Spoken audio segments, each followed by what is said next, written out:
Hello everyone, কী অবস্থা সবার? আশা করি সবাই ভালো আছেন। আজকে আমরা দুইটা জিনিস দেখব, দুইটা টিপস আসলে খুবই সহজ এবং ফানি বলতে পারেন আপনারা। সেটি হচ্ছে আমরা একটি ফোল্ডার ক্রিয়েট করব। এই ফোল্ডারটি হচ্ছে কোনো নাম থাকবে না। এই যে এটা যেমন দেখতে পাচ্ছেন যে নিউ ফোল্ডার আছে, এমন কোনো নাম থাকবে না।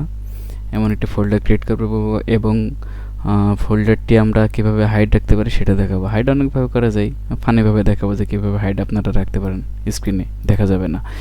তো আমরা প্রথমে একটি ফোল্ডার ক্রিয়েট করার জন্য কিবোর্ডের কন্ট্রোল শিফট এবং এন প্রেস করব এবং এই অবস্থাতে থাকাকালীন আমরা কোনো কিছু প্রেস না করে অল্টার 255 এটা ক্রিয়েট করব।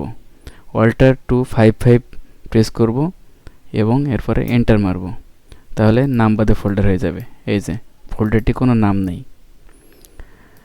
তো এবার আমরা যদি ফোল্ডারের মধ্যে প্রবেশ করি তাহলে এই যে এই ফোল্ডারটি ইউজ করতে পারবো নাম বাদে। এবার ফোল্ডারটি হচ্ছে আমার যেহেতু এখানে শো করতেছে, এবার আমরা চাচ্ছি যে ফোল্ডারটি এমন দেখাবে না। এই যে এমন শো করছে, দেখাবে না গো, যে কিভাবে হচ্ছে হাইডটা থাকে। তো হাইড অনেকভাবে করা যায়। আমরা এখন যেভাবে করবে সেটির জন্য রাইট বাটন প্রেস করে মাউসের, এরপর প্রপার্টিসে চলে যাব, এরপর কাস্টমাইজে চলে যাব, এরপর চেঞ্জ আইকনে চলে যাব। জাস্ট আইকনটা চেঞ্জ করে দেব। তারপরে এই যে এখানে আছে হাইড কিছু আইকন দেওয়া আছে, এখানে একটা প্রেস করে দেব, ওকে করব, অ্যাপ্লাই দিব, ওকে। এই যে এটা যে ফোল্ডার, এটা বোঝা যাবে না।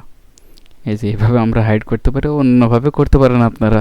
এবার আবার যদি আনহাইড করতে চাই তাহলে মাউসের রাইট বাটন প্রেস করে প্রপার্টিসে গিয়ে, কাস্টমাইজে গিয়ে, চেঞ্জ আইকনে গিয়ে আবার যে কোনো একটা আইকন দিয়ে দিলাম, ওকে করে দিলাম। তো এইভাবেই আমরা খুব সহজে একটি ফোল্ডার নাম বাদে একটি ফোল্ডার ক্রিয়েট করতে পারি এবং ফোল্ডারটি হাইড করে রাখতে পারি আইকনটা চেঞ্জ করে, এবং অন্যান্যভাবে আপনারা করতে পারেন। যদি অন্যান্যভাবে দেখতে চান তাহলে আমাদের কমেন্ট বক্সে জানাবেন। আর আজকের এই ফানি ভিডিওটি যদি ভালো লেগে থাকে, ফানি না অবশ্য অনেকের ভালো লাগতে পারে অথবা কাজও লাগতে পারে, আজকের ভিডিওটি যদি ভালো লেগে থাকে অবশ্যই একটি লাইক দেবেন। পাশে থাকার জন্য ধন্যবাদ সকলকে।